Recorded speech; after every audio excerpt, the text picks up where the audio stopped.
Bugun nikotinli pouchlar ochiqchasiga sotilmaydi, lekin yashirin savdosi ochiqchasiga kuchayib bormoqda. Taqiqlash yetarlimi yoki bu mahsulotni qanday qilib nazorat ostiga olishmi? 15-may kuni Toshkentda aynan shu savol xalqaro ekspertlar ishtirokida muhokama qilindi. O'zbekistonda nikotin mahsulotlarini tartibga solishdagi o'zgarishlar noqonuniy bozordagi o'sish va jamoat salomatligi sohasida xavf-xatarga asoslangan yondashuvdan foydalanayotgan mamlakatlarning xalqaro tajribasi muhokama uchun sabab bo'ldi. Davra suhbati davomida ishtirokchilar nafaqat cheklovlarning tibbiy oqibatlarini, balki yashirin savdoning iqtisodiy xavflarini, mahsulot sifatini nazorat qilish va tartibga solishning bozor va iste'molchilarga ta'sirini ham muhokama qildilar. O'sha qilgan taqdimotimning asosiy maqsadi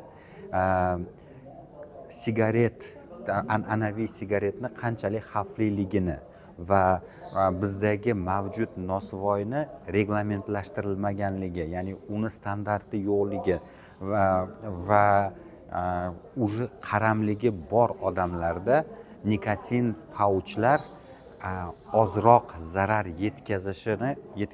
yetkazishini ommaga tushuntirish bo'lgan.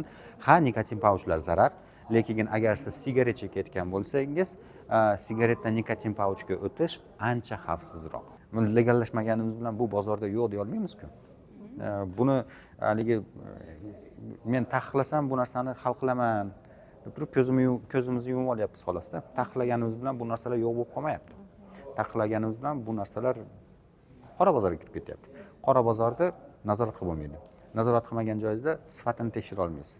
Nikotin 10 mg degan joyda nikotin 20 mg bo'lsa nima qilasiz? Yoki u yerda aytaylik og'ir metallar bo'lsa nima qilasiz? Buni tekshiradigan va oxiriga yetadigan mexanizmda o'zi yo'q. Shuning uchun taqiq bu yechim emas.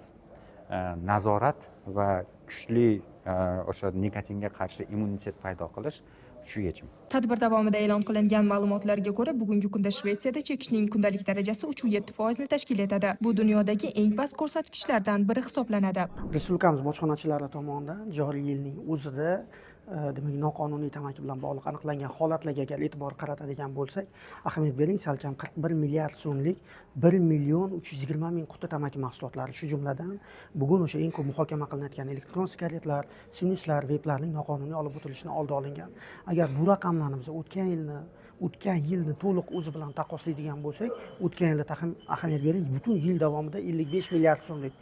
Bu yil mana hali 5 oy yakuniga yetmasdan turib, 4,5 oy davomida 41 milliard so'mlik tamaki mahsulotlari demak noqonuniy muomaladan olib qo'yilgan yoki ular noqonuniy olib kirilishining oldi olingan.